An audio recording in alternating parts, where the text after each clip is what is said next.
welcome back to the Fixing Football podcast with me, Martin Naylor. I'm here with Liam O'Meara, and the transfer window slams shut. Now, we are recording this at 9 p.m. on Monday evening, so it's only just shut, and I believe there's until about 1 a.m. before everything is completely finalised.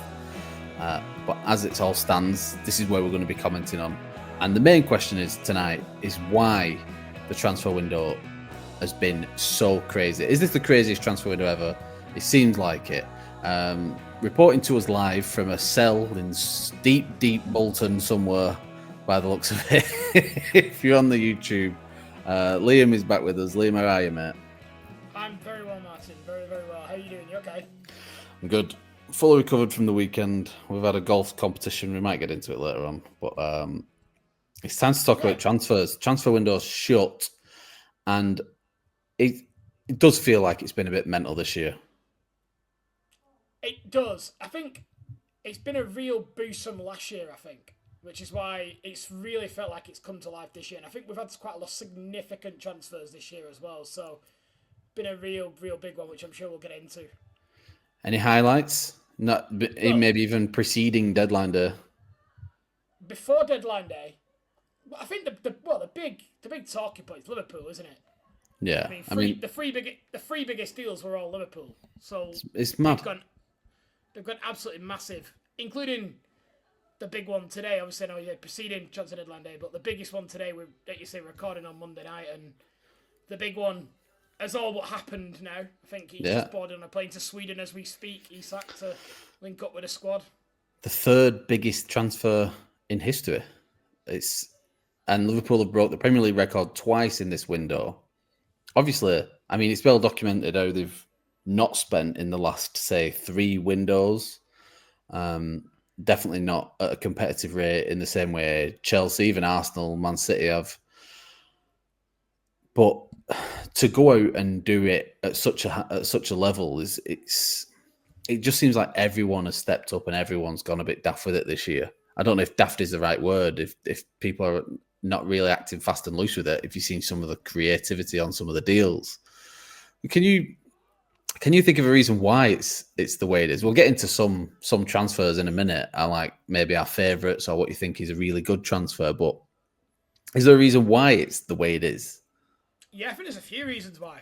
I think firstly, you've got, for the first time, 6 Premier League teams that are going to be playing Champions League football next season. Yeah, so there's a lot of big money there. Yeah, a lot of money and a lot of need for squads. So a lot of teams that maybe haven't qualified for it in previous season need to bolster their squad. People like Tottenham, looking to bring in multiple players. I think that's number 1.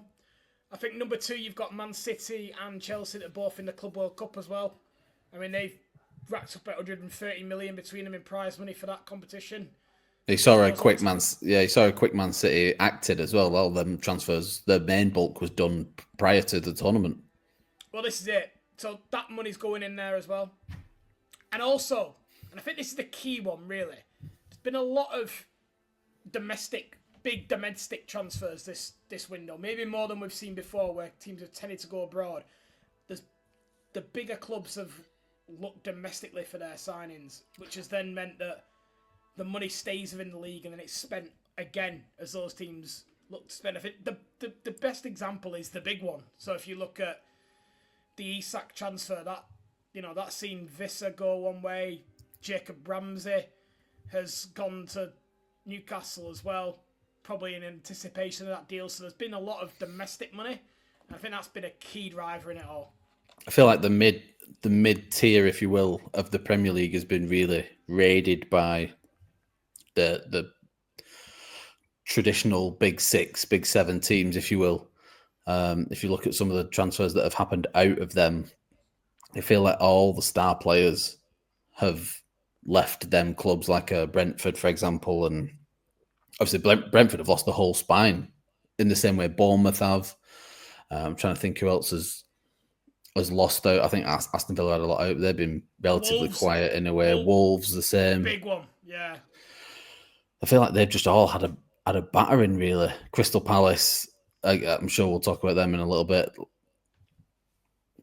It can't just be I don't know whether there's been a PSR, people have been borderline PSR struggling for a while and they seem to be getting on top of it and they've spent the last couple of windows managing it a little bit better to go at hard at one point, or it is just more and more influx. Or is it even, and this is conspiracy time, but is it even the fact that we've seen PSR and FFP rules broken in the last 2 to 3 seasons and not much in the way of punishment?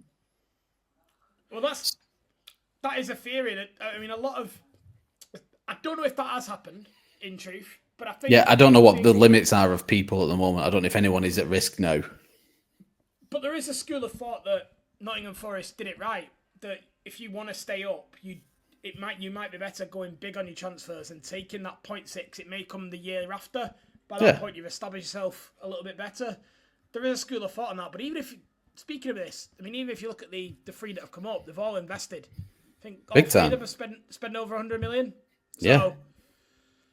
And that's I think that's a separate side issue of them seeing that they haven't stayed up in the past. That they've had to invest big on the squad. And I think Sunderland have got 2 wins out of 3 now. Off the back of that, so they're off to a flyer really, and they were the ones that I think they finished 6th last season in the Championship, 5th or 6th. So yeah, they had to, and they have, and so I think there's a few different reasons that have all come into one, but I think the biggest driver is probably 6 English teams in the Champions League this season. I think that's probably the biggest one. So let's focus on Liverpool then for a second. Liverpool going big early on with Frimpong, Kirkez, all over 50 million, and then Florian Wirtz at 110, 105, 110, something like that. It was a Premier League record when that's happened. And today, as we're talking, I've not had any nice fancy graphics from Liverpool yet, but the Isak deal is as done as far as I know. And by the time everyone's listening, I'm hoping that's the case so I don't look an idiot. To then go and smash the British transfer record. What sort of statement is that from them, considering the fact that Slot picked up a team that wasn't his, didn't do anything with it for a season? Was this the plan all along, do you think, or was it a little bit of bedding in time for Slot as well? Is there anything there to that? Probably again accumulation of things. I think you're right to bring up Slot maybe having a look at the squad, but I actually think it's probably a little bit more deeper than that. You're probably looking at Michael Edwards coming back as well at Liverpool, maybe taking the time. I also do think they probably made the calculation that they probably would get top 4 that year, and probably thought, let's give it a year. Let's clear the decks on the PSR. I don't know if they thought they'd win the league. I don't know about that. But I think they probably calculated we probably would get top 4/5. Mm-hmm. And then decided, let's give it a year, because there are quite a few things that they needed to address for the squad. And there is. That a lot of the things that they've done, I think they needed to do either this year or next. Both fullbacks probably needed an upgrade. They probably did need another centre-back. We'll talk about that a little bit more later. But they did need to address the Salah problem as well. It is a problem, how much they rely on him. They need to completely restructure that attack whilst they have him if they want to keep competing. So I do think a lot of it needs doing. Now, it is an unusual approach to do it all in one go for a lot of different reasons. And I think they might struggle a little bit with that, with the team, with the amount of players that they're going to try and bed in together. But I think a lot of the individual problems they did need to solve. I don't know what you think. Well, I mean, I don't know if maybe looking at their squad from last season, only Darwin Núñez I would have pinpointed as maybe somewhere they could definitely upgrade. Is someone who is maybe more regular starter than not, and a real point of a spot to improve. Definitely centre back in terms of numbers, but not in terms of quality. I was thinking of a place where you could go to and get someone to improve that team. And it all depended on the outs and how that was managed. They already had a goalkeeper wrapped up, and the Georgian guy whose name I'm not going to destroy at the moment, he seems to be... Mamardashvili. He's come in as understudy. I don't know if Alisson was ever planning to leave this year, but I know it was spoken about early on. But the Isak stuff came very early, and then it's obviously dragged on long. We don't need to go over the Isak deal for ages. But then the facts, I mean, no one can calculate for losing Diogo Jota, but he was a name prior to the incident that was, a potential departure from the club anyway. Luis Diaz, again, if all them people would have hung around, no one would have said, "Oh, Liverpool are in trouble. That they haven't done anything." It's they've blown me away really a lot, and I know we might touch on it in the second half a little bit, but to beat Arsenal at the weekend at Anfield and then go and break the British transfer record, like Arsenal, by popular opinion, is probably their main rival for the Premier League title this season, and to beat them at home and then go out and go, oh yeah, and we're still going to do that Isak deal, like we're still going to get that guy. It's such a statement of intent. I'm just not used to it. I don't know. I don't even think Liverpool fans are. Even when you speak to them, they're a bit like, mate, this is crazy. No, it reminds me. I've been thinking about this all day on my own. Just like, is this the start of a Liverpool dynasty? I've been thinking about this for quite a while. Now that doesn't necessarily mean they win it this year, because I do think there is going to be a challenge in bleeding that all together. But are they at a point where their revenue, in compared to everyone else, the caliber of player they're able to attract compared to everybody else, just means that they win 3 of every 5 Premier League year titles for the next 20 years? And I'm struggling to find an argument against that, to be honest. You know what? I don't mind this little Liverpool segment, and we'll move on shortly. My issue with Liverpool's dynasty team is maybe they don't have a massive group of youth players coming through to push out that first team. We've seen Rio and Goma, I think is how you pronounce his name. Gumba, yeah. Him pop into the team. But not much else. I mean, we've seen Harvey Elliott leave, who was part of that. I'm trying to think who else is in and around. I'm not convinced that's the way it happens now, though. Just because of pure concentration of talent at the top of the game. Well, there's that. Yeah, you're right. Like the City model almost. It is a little bit like we're just going to have the best squad. We're going to concentrate a huge chunk of our funds on the playing 11, and then that's what's going to generate everything else. Yeah, for quite a long time, 3/4 of all Chelsea's transfer activity has been revenue generation, and particularly for PSR purposes. And I think that's becoming increasingly the model at the top of the game. So I think Harvey Elliott, I am a big Harvey Elliott fan. I think he's a brilliant player. But he's not good enough for Liverpool now. And Scott talks this a lot in our group, doesn't he? So what's the point keeping him? If he's not good enough now, what's the point? Yeah. So you moved him on for 35 million. You've made 20-odd million on the books, and you can go and invest that in someone who will be good enough for your team. And you had that ruthless approach. And if you do get one that's special every once in a while that does break in, then fantastic. But if not, don't worry about it. Okay. What team has surprised you in terms of activity? Is there a standout team? In fact, let's put it this way. Is there a team who have won the transfer window? That's a phrase that people like to use. Is there one that stands out? I mean, we spoke a lot about Liverpool. They've got to be right up there with that set. They've brought in 5 starters to a Premier League champions. I think they've addressed all the problems, I think, other than that extra centre-back cover. Mm-hmm. Because they're still looking at Joe Gomez as the one coming in, who I don't think is good enough. So if they get an injury at centre-back, and Konate's form hasn't been great at the start of the season, so I can really see why they wanted Gay. So apart from that, they've addressed everything. So it's hard to look past them. But I think there are other teams that have had really good windows. I think Spurs have had a clever one.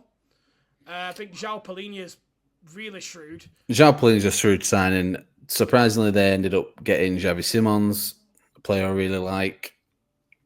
Mohamed Kudus plays a little bit hot and cold. He might start well for them.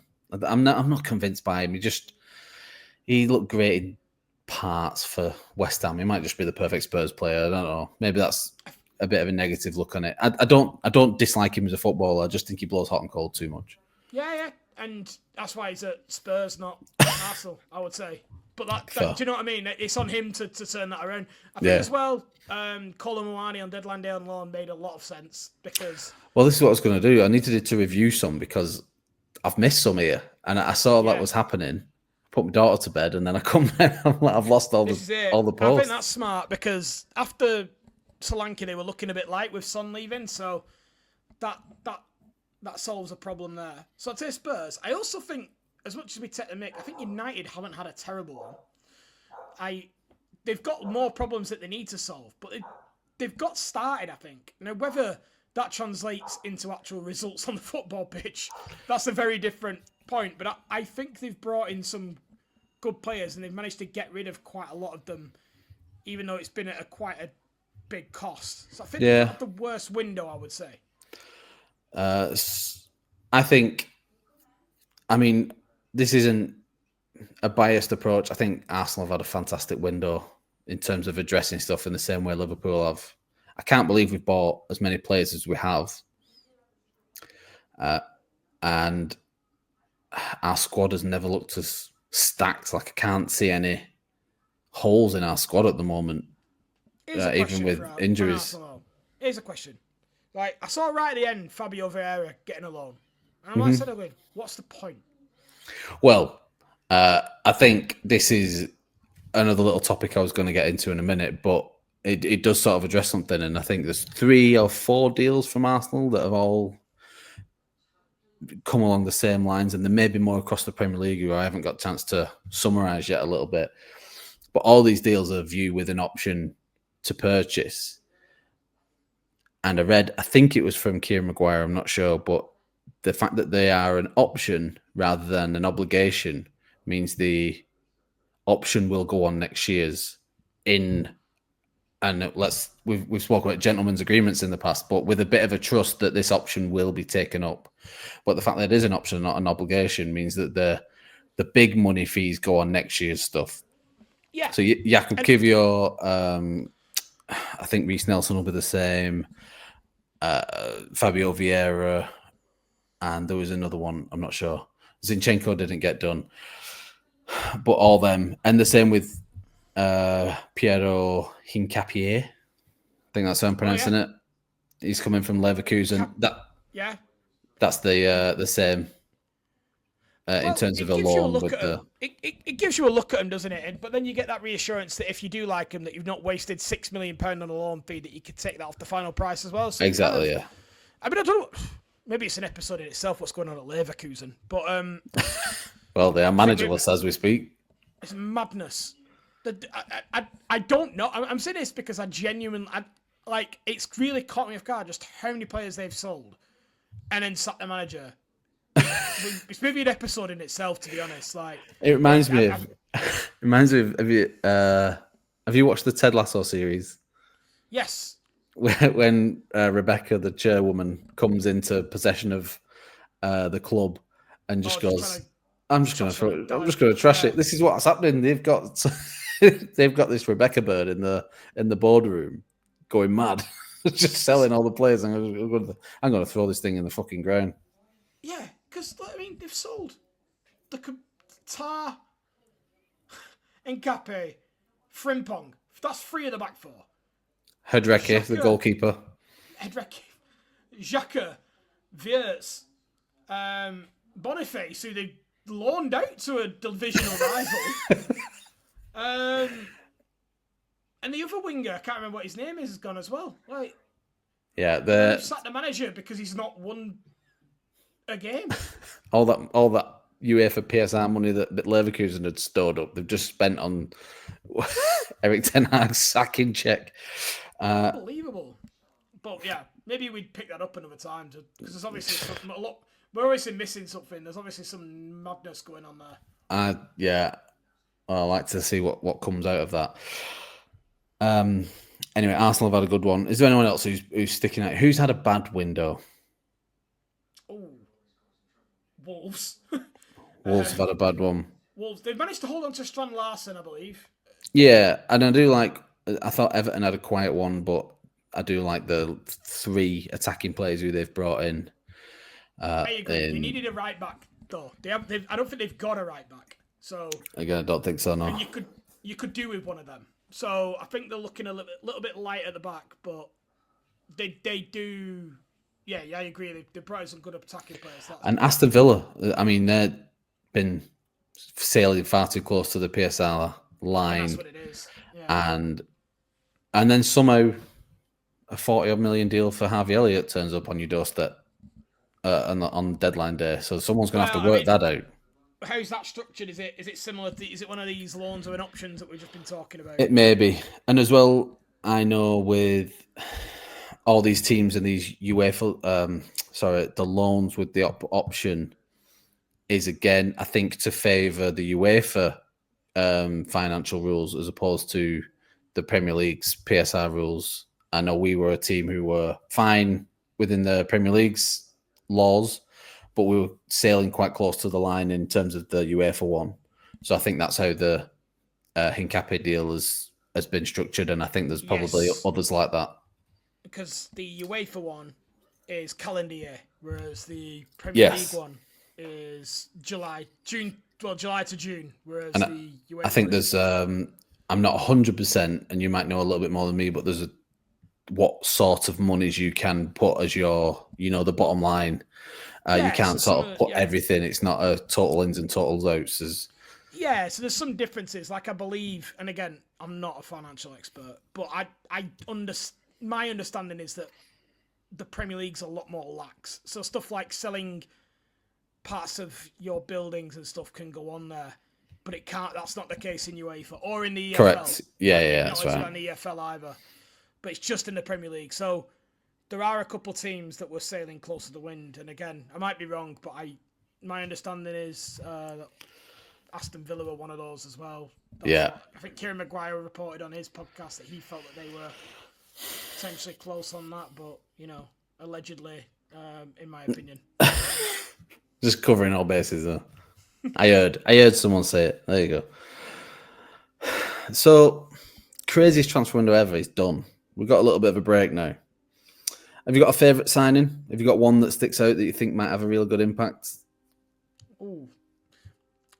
No, but I wanted to see Semenyo go. I thought there'd have been I felt like Tottenham were going to make a move there. It just felt like it had Tottenham on it.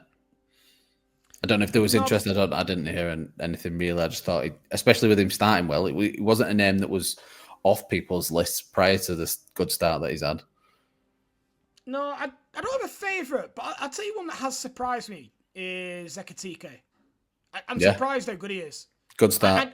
He looks a really, really good player. So I won't say my favourite transfer, but I think I texted you all like 5 minutes into the Community Shield going, this guy's well better than I thought he was. Yeah.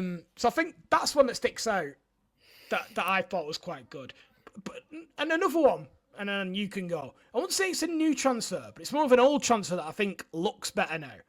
Is Calafiori. Looks miles better now than he did at first. Not that he looked terrible or anything at first, but he looks at home in that sort of left back role, drifting into the middle, taking up advanced positions. So they're quite interesting ones. What do you think?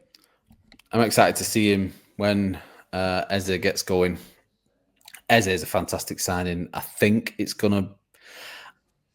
I'm convinced that he's gonna make it work. In the same way with Gyökeres, I'm not concerned about them or how they fit in. It is so early, but everything I've read and seen about them two specifically, in terms of the Arsenal transfers, that I just feel like they are going to make it work.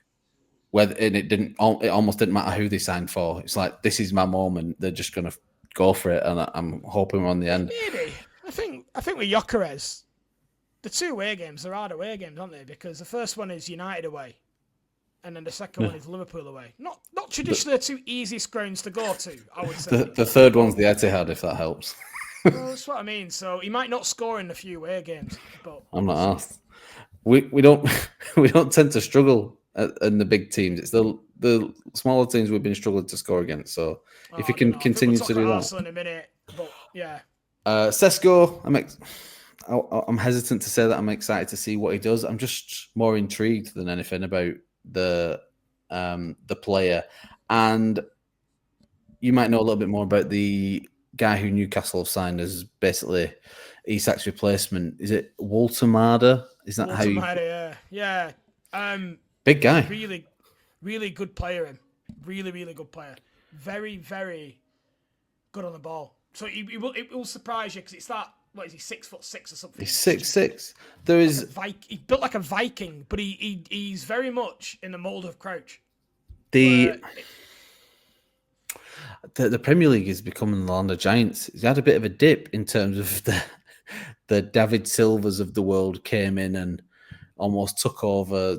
You know, talk about Cesc Fabregas. I feel like the Premier League was shrunk for a few years. I think Arsenal had a big thing on that because I think that's been right at the front of what Arteta's tried to do. Our team is massive. I think Brentford were very similar under Thomas Frank as well. He had a similar thing. It was quite interesting watching Tottenham. I didn't watch the defeat, but I watched them in the week before in the City game and watching them on set pieces, very similar set pieces. Oh, it was really? like I get I can see what's happening here. Like I could. It was weird seeing them have organisation. All of a sudden, City look a small team. It's very strange. Yeah, I've got a theory on City. I think Pep's done in England. I think he not that I think that he's a terrible manager all of a sudden. I just think the system's been found out up and down the country of high press works it, and he is unable to recruit players that can handle the pressure. Like he is not finding those type of players anymore. Yeah. And I think he's really struggling to adapt, which might be why Donnarumma's quite an interesting signing. Donnarumma's a horrible sign. We'll finish on the Donnarumma one, but on that Pep point, maybe the fact that every fucking manager who's been coming through in the last 10 years has been trying to do what Pep's doing. So no wonder he can't find any players because everyone's after the same players. Everyone's trying to get the next one. So he's created this monster that everyone's trying to copy. No wonder he can't find a player. It's funny because the thing is, you hear it so much when people talk about it. Almost in disparaging terms when other teams try and do it, they go, well, you've not got the players. But sooner or later, someone was going to try it on City. And I think Liverpool have had the number for years with that no fear pressing approach. Yeah. And again, I bring it back to Brentford maybe winning the treble year. Brentford beat them twice, didn't they? Right. And they pressed them all over the park. And the blueprint was always there. I think just teams are braver now. You've got to believe. Man. You've got to be. You're right. It's maybe where we came unstuck at the weekend. With Liverpool as well, I feel like if you've always got an incredible outlet like a Salah over the last 5, 6, 7 years, then you can go crazy with the press, knowing that you've got this outlet. And if you don't have a confidence in something like that, maybe that's not there. Let me circle back to the Donnarumma one. I hate that transfer. I don't know how you feel about it. You might be a bit more familiar and still have some feelings for James Trafford, given his time at Bolton. But I feel really sorry that he's had because It's his dream move. It's his dream move. He has been unbelievable for England under 21s. Like, we're talking match-winning penalty saves and penalty shootout heroics and just all-round fantastic, massively talented goalkeeper who's good with his feet, who's good at shot stopping, he served his apprenticeship in the lower leagues, he's done all that.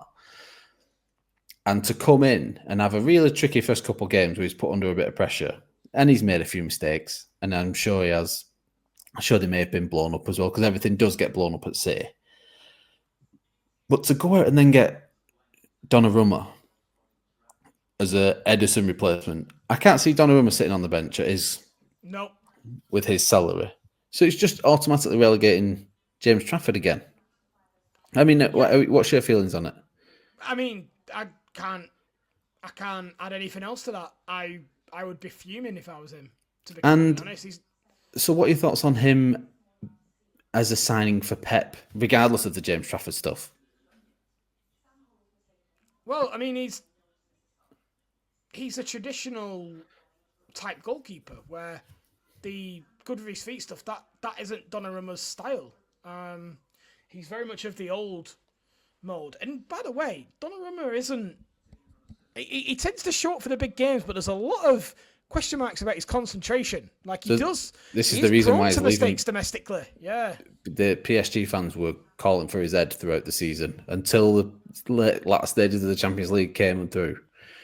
He's when he showed up clutch, but the PSG fans were not happy with him throughout the season, and it's the reason why Enrique's binned him off in such harsh fashion.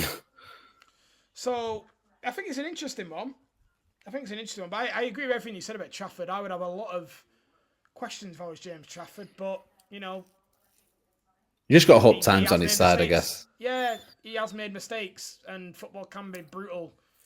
Pep isn't the most forgiving of players who make mistakes. They get thrown on that. I mean, Akanji today, like, what was it, 15 million? I was like... Where's he gone? I was like, Milan. Inter Milan. And I was scratching my head like, was Akanji shit? I don't remember him being shit. Like, and all of a sudden I'll talk to my City fans, oh yeah. And I'm like, they turn on players more quicker than any other family. Yeah. But like, oh yeah, he's shit. I was like, hang on, you were telling me how good at maths he was like, last month. And like, he's a super genius. Anyway, but yeah. Pep is not forgiving. Breaking news. So we're going to have a 5-minute break, see if there's any more deals happened in our absence, and we'll be back after this short break.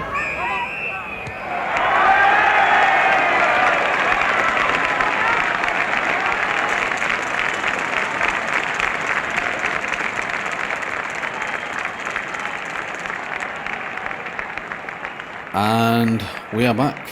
Liam is still in Fort Bolton, somewhere deep in the heart. He's... God knows what's going on there in that cell. I hope you're all right, mate. All right, bit stiff. So breaking news in the break. We've had confirmation of the Isak deal. We referred to it before, but the Mark Gahey deal was called off at the threat of Oliver Glasner leaving, which is pretty incredible. But I get it as well. I mean, Glasner's got nothing to build on here. He's had to stick around all summer for that one. I mean, I get it, but then I also think... They're going to lose him in January or the summer. He's gone. Yeah, for a lot less money. I sit there thinking, I'd rather have the money in the bank and go again in January, I think, if I'm in. But I don't know. I don't know. I think they should have tried getting Gomez to come the other way. I believe they wanted to, but Liverpool said no. But I would have really, really tried to do that.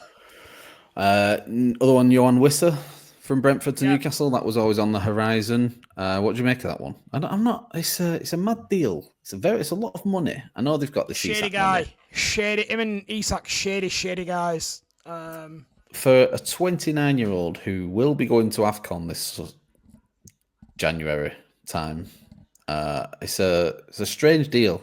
I don't think they've foreseen that as much. He's a good striker. He'll do all right. But and a wild one that just popped up, Zinchenko from Arsenal to Nottingham Forest at the last minute. He was rumoured to be going to Marseille, and then that deal died off sometime during the day. It looks like Edu's pulled a weird one here. Yeah, that's a weird one. I like I do like Zinchenko as a footballer. I don't know where he goes in that midfield. Maybe he has cover in midfield, really, rather than at left back. I was going to say that they've got Nico Williams at left back, and I think's a very good left back in my opinion. I think. And there's some weird ones. He's a winner, well. Martin. That's what I always saying it. He's a winner, Zinchenko. You know, he's been in a winning dressing room. I think he looks like a face like a slapped arse all the time. I think, but. All right. Well, these personal opinions on these footballs. I don't like Zinchenko. No. Some weird ones that cropped up today. A lot of fallen through deals that I don't, and I think that's just because there's so many moving parts everywhere that I think people are everyone's trying to play 4D chess with each other and be like, well, if he's going there, then we've got this guy. And it resulted in Chelsea have had a couple weird ones today with, I don't know if anything fell through with someone coming in, but they ended up recalling Mark Jouy, I think you pronounce it, from Sunderland, who'd only just signed there on loan for the season, recalled him. And then Tyreek George, the young lad, was meant to be moving to Fulham after they missed out on Reece Nelson, who's gone to Brentford. Yeah. And then that one's fallen through as well. What is there is there anything off the top of your head that's like why these have been happening? I think it's classic that they had better financial packages on offer. So they had the recall clause on Gui, and then they got the offer for Tyreek George, and also Bayern came back in for that was it, Bayern and Nicholas Jackson, because they missed out on Walter. So then they came back in for Nicholas Jackson, which I think then Chelsea, who, if nothing else, love to get money back on that balance sheet for their academy products, had better goals on the table. But it feels harsh on Gui, who could have had a really good development loan there. But yeah, I think so. Chelsea have recorded the most transactions of any club in any window ever. The urge is too strong. They have to be involved. If anyone plays Football Manager, no one ever clicks "don't take part" on transfer deadline day. You never don't click. You always click "take part." You have to do it, and that's what it's like. It's just the urge is too strong for Chelsea. They have to be involved. You got to think this is Todd Bowley's favourite time of year. This closing of the window is where he can really earn his money. But also they've recorded the record number in sales as well. So they have been active in the right way almost. We joke about them having so many players, but they've also got quite a good team now. So yes, like I would say their starting 11's pretty strong. I do think they are missing a top striker. I think despite all this, they've not really got a top striker, I don't think. Yeah, I mean that goes. It's with their model in it of they've got João Pedro and Liam Delap as their strikers, and that's the model that they're going with. So yeah, I guess we'll see. Why don't you fill us in on Bolton Wanderers' activity? The window's slammed shut for them, and League One is not. I mean, I've been keeping up with what Wrexham have been up to in terms of crazy amounts of money being spent and players coming in. Phil Parkinson's going to, I don't know, they're like the Chelsea of the Championship at the moment. He's my prediction for when we do our predictions episode, there will be a prediction. I don't think Phil Parkinson sees out the year. That's interesting. I think that they'll turn on him quite quickly. Not the staff, I think the fans will. Fans don't love him. Despite all this, you do see Wrexham fans moaning about the style of 3 promotions in a row, but they're moaning about the style of play. And I think they've become accustomed to winning every week. So I think with a few defeats in the Championship, which they will have because this, you can't. The Championship's actually quite good, I think. But anyway, back to League One and Bolton. So deadline day with 2 signings: Michael Force, striker on loan from Middlesbrough, a loan with an option. Well, not an option. His contract expires at the end of the year with Middlesbrough, so it's very much first refusal on him. That's a fantastic signing, to be completely honest. He's a very good striker. So you was after a big guy, weren't you? You took the Celtic lad. Yeah, well, Celtic have had probably the worst transfer window in history of transfer windows, to be honest, and they've sold 2 strikers and not replaced them. So they've literally got almost. They've gone from having strikers having no strikers. So yeah, they've really cocked up. But yeah, Michael Force in, and also Cyrus Christie on a free transfer, right back, formerly of Derby. Right, okay. Republic of Ireland, right back. Very good player. 32, so it's probably not the same player maybe I'm thinking of from 3 or 4 years ago when he was in his pomp. But I think right back was a weak position for us. I would have liked to see us getting another left back as well. But yeah, not a terrible transfer window. I think we've got a really good squad. I just think it needs to click. But it needs to click soon because we're dropping points alarmingly. I think we've got on paper quite a good squad. Over the weekend, speaking to another Bolton fan, and he was worried for Schumacher. That, I mean, it can't be And you know what? It's mad that we can have comparative conversations as an Arsenal and a Bolton fan, but you're doing a lot of what we did last season in terms of dominating possession and not scoring and getting to 80 odd percent possession throughout the matches and creating chances, but just not finding the net. Well, this is it. It's the creating chances, and that's why I'm maybe a bit more relaxed about it, because I feel like in the past with Ian Evatt, we weren't creating chances. We were just keeping the ball. We are creating quite a lot of chances, but unfortunately, we're not converting any of them. So it has been a worry, but hopefully that will start to turn. But we'll see. We'll see. Overall, though, I am pleased with the transfer window for Bolton. Fair. Okay. And then what about the start of the season? Is it sort of... I always feel like season starts here now. Like this, we have this break. We've got these 3 matches out the way. Obviously, we'd like to go in. We'll get on the Arsenal-Liverpool match in a minute if you want, but you'd like to go in with 3 wins under your belt as a Premier League team. I know you're, 5 or 6 in down now? Yeah. It's not been the best start, but we're playing all right. So I'm not going to lose my mind or anything as of yet, but I'd like us to start converting. We've got a cup game tonight when this goes out on the Tuesday, and the Virtue Trophy. I'm not even bothered about that this season, so whatever. And then we've got Wimbledon at home. We need to be hitting there. We need to start hitting the back of the net and enjoying how that feels, and winning some football matches. So I know Luke likes to say this, but the season does start now a little bit. Like you say, let's start to kick on now. But you've not had a terrible start. Who is this Luke? Let's not. Arsenal haven't had a terrible start. 2 wins, a loss against Liverpool at Anfield. It's if you're marking off where you're expecting to pick up points at the start of the season, Anfield ain't one of them places. Now you'd like to go there under whatever circumstances and give it your best shot.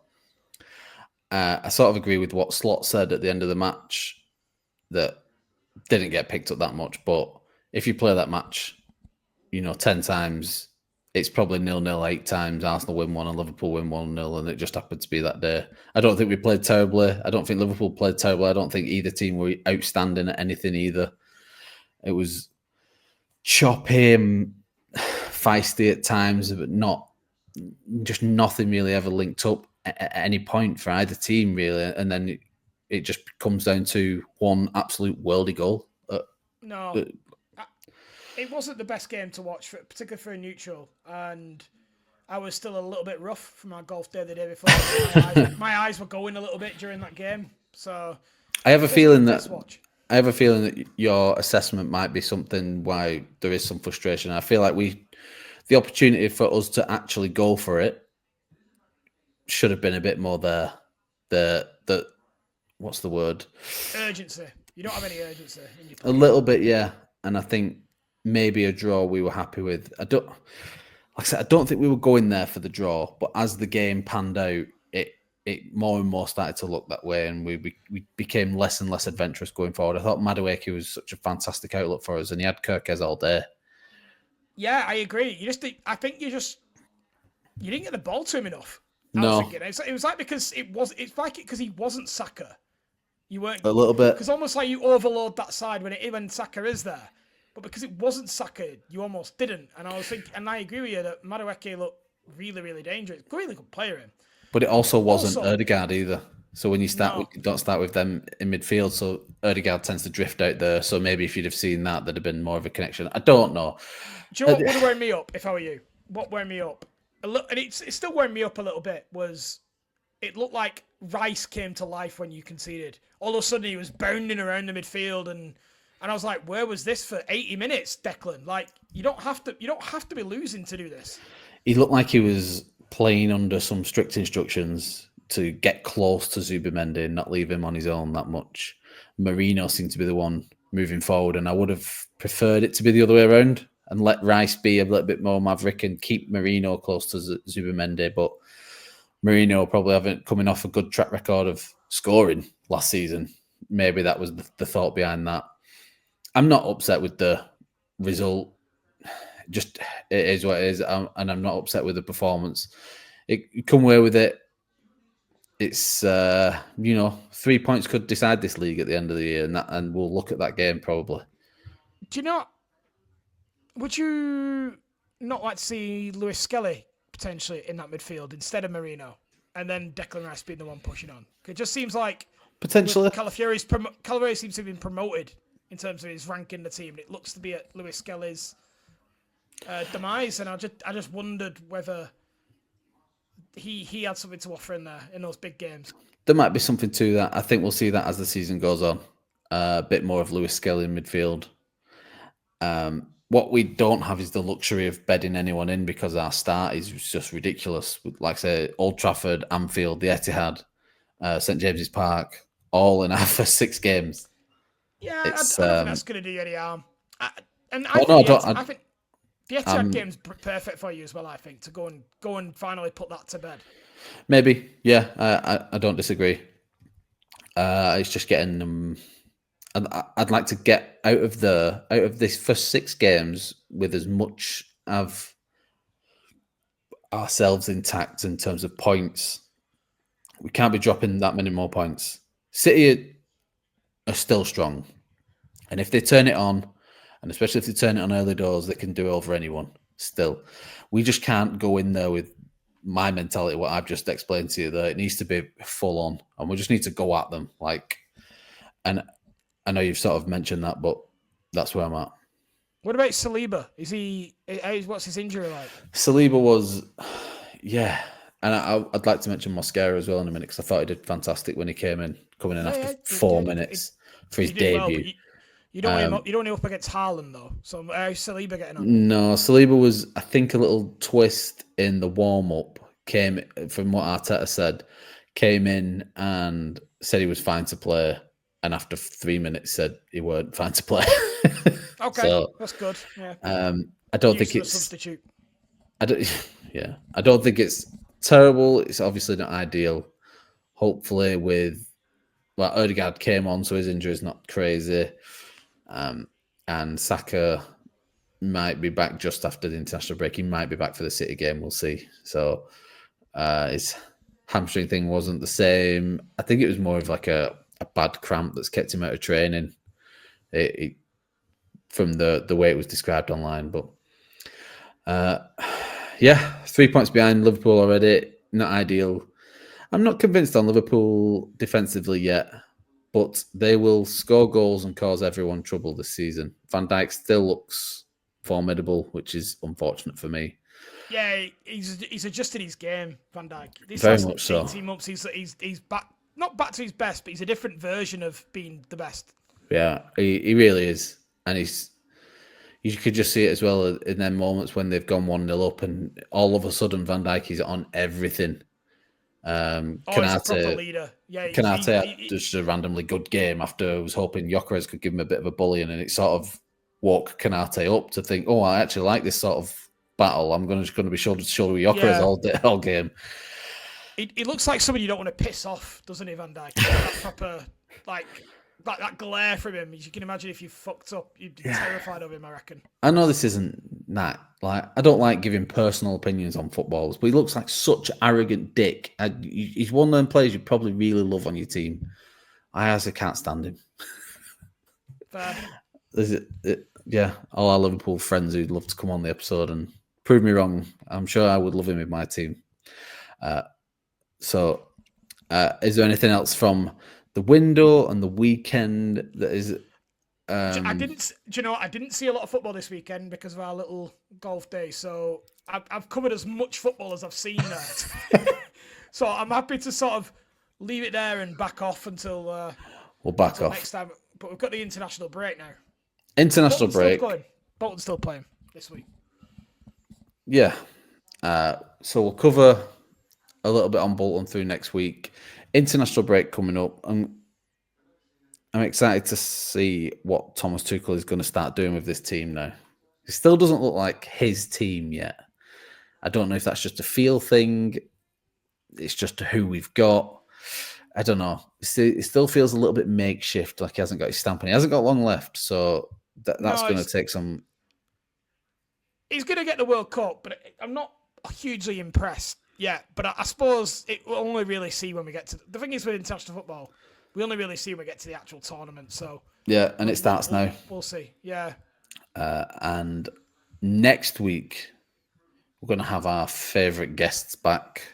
Scott will be joining us all the way from Paris, and Luke Foley returns with his predictions, his world-famous predictions, internationally renowned, hilarious predictions on flop of the season, the first manager sacked, the champions. I'm expecting Man United top 4 to be on the graphic. It never likes to say where United are actually going to finish. He always gives something outlandish for United, so there's no accountability. That's the United way. See.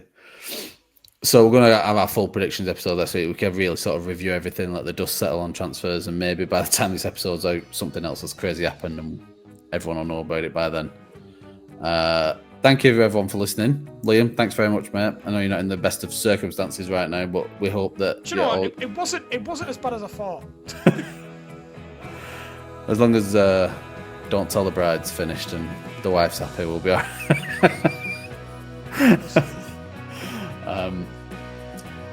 Thank you everyone for listening. We'll catch you next week with a full house. All the information is at fixingfootballpodcast.com. We'll catch you on the next one.